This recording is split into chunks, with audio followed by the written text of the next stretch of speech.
Alright, the day's finally here. Welcome to my bike check. Hang on just a second. It's still a bike check, but let me give you a quick update. I want to show you something. No, not a can of Lecoq or crack or however you pronounce that. I want to show you how much weight I've lost in the last 2 months, and you can do it too.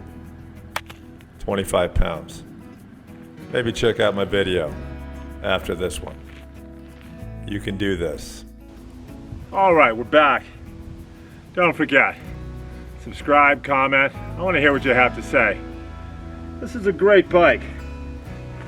This is the Yeti SB100. Yeti calls this a cross-country bike that can do enduro. I just call it a all-mountain bike. Let me tell you some of the specs. First of all, it's got a... Yeah? Hang on. What are you doing? Don't you mute me. I'm gonna. Don't you mute me, you asshole. Watch your language. Oh my goodness. First of all, thanks Yeti for supporting my channel. I can't tell you how much I appreciate that.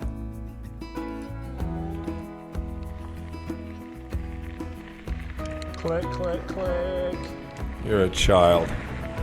Let me tell you about this little peach.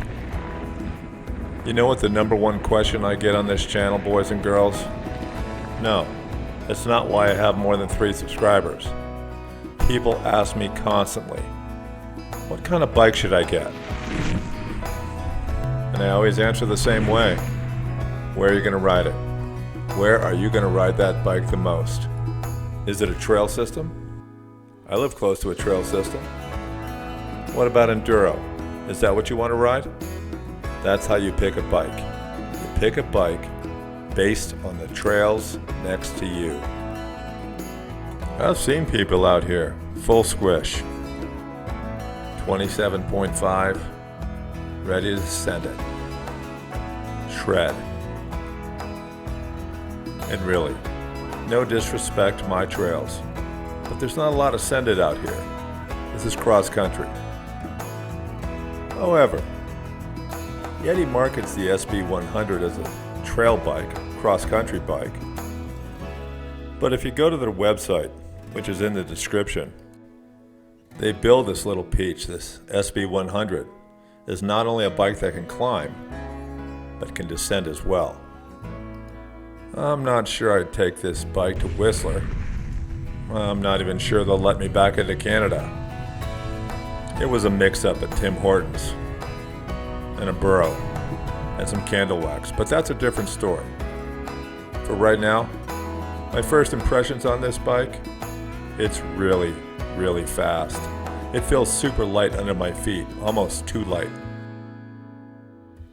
And to be truly honest, to really figure out this bike, I'm gonna have to find some place I can descend.